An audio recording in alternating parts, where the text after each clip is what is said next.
চাকরি শেষ হলে আমাদের রিক্ত হস্তে ফিরতে হয়। আমরা যদি চাকরিরত অবস্থায় যদি যে কোনো অ্যাক্সিডেন্টে মারা যাই, আমাদের লাশটা পৌঁছায় দেওয়ার মতো অবস্থা নাই। বিনা পয়সায় আমাদের সরকারের কোনো মহল থেকে কোনো সাহসত পাইনি, বাংলাদেশ পল্লী বিদ্যুৎ বোর্ড থেকে কোনো সাহসত পাইনি। যতক্ষণ পর্যন্ত আমাদের দাবি আদায় হবে না অতক্ষণ পর্যন্ত আমরা এই জায়গায় থাকবো। এবং আমাদের ৮০টা পল্লী বিদ্যুৎ সমিতিতে একযুগে কর্মবৃত্তি সহ এবং স্বাক্ষর ব্যতি রেখে কর্মবিরতি পালিত হচ্ছে। যতক্ষণ পর্যন্ত আমার দাবি দেওয়া হবে না অতক্ষণ পর্যন্ত আমরা বিদ্যুৎ সচল রেখে আমরা এই কর্মসূচিতে করে থাকবো। এটা আর কি সবকিছু। আমরা এখানে অনিয়মিত আছি প্রায় ২৪,০০০-এর মতো। তার মধ্যে আমরা ১৫,০০০ MCM আর আপনার লাইন শ্রমিক আছে, কানামানা আছে, এরা আছে সহ আপনার ২৪,০০০। তো এখানে আমরা একই পদে যেমন মিটার রিডার আবার লাইনম্যান একই পদে নিয়মিত আছে এবং একই পদে অনিয়মিত আছে। যারা আমরা নিয়মিত আছে এ ভাইরা ৬০,০০০ ৬৫,০০০ টাকা পায়, আর যারা অনিয়মিত এদেরকে দেওয়া হয় ৩০,০০০ টাকা, অর্ধেক।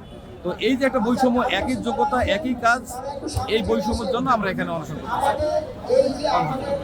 যদি বাস্তবায়ন না হয় অতদিন পর্যন্ত আমরা এখানে থাকবো। যতক্ষণ পর্যন্ত আমাদের বাস্তবায়ন হবে না অতক্ষণ পর্যন্ত আমরা এখানে আমরণ অনশনে যাবো। আর সরকার যদি গুরুত্ব না দেয় তাহলে আমরা মানে একটা অনশনের দিকে যাব। আস্তে আস্তে আমরা তাদেরকে শান্তিপূর্ণভাবে আমরা কর্মসূচি বাস্তবায়ন করতেছি। যতক্ষণ পর্যন্ত দাবি আদায় না হবে অতক্ষণ পর্যন্ত আমরা এই জায়গায় থাকবো, এইরকম সিদ্ধান্ত আছে আমাদের। চাকরি শেষ হলে আমাদের রিক্ত হস্তে ফিরতে হয়। আমরা যদি চাকরিরত অবস্থায় যদি যে কোনো অ্যাক্সিডেন্টে মারা যাই, আমাদের লাশটা পৌঁছায় দেওয়ার মতো অবস্থা নাই। বিনা পয়সায় আমাদের বাড়ির লোকেরা আসি লাশ নিয়ে যেতে হবে, অফিস কোনো টাকা খরচ করে লাশ পৌঁছাবে, এবং কোনো গ্রাচুইটি নেই। চাকরি শেষ করে যে আমি একটা সিএনজি কিনে চালাবো, এই টাকাটা সমিতি আমাকে দেবে না, অথচ আমার সারাটা জীবন কাহিনী। আমি যেমন আমার চাকরির বয়স ২৪ বছর, এই ২৪ বছর বয়স শেষ হয়ে গেল, আমাকে এমন টাকা দেয় নাই যে আমি একটা সিএনজি কিনে চালাবো। এত বড় বৈষম্য, অথচ এখানে নিয়মিত কর্মচারীরা যারা আছে, একই চাকরি করি, একই গ্রেডে, ওনাদের চেয়ে আমরা বরঞ্চ আরো বেশি করি। আমরা বেশি করি, তারপরেও ওনারা হাউস লোন নেয়।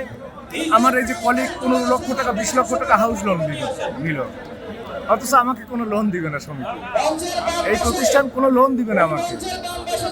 আমার কোনো পেনশন গ্রাচুইটি নাই, কোনো রিটায়ারমেন্ট নাই, নানান রকম বৈষম্য। বেতনের বেসিক তো কম, অনেক কম, আমাদের অনেক কম।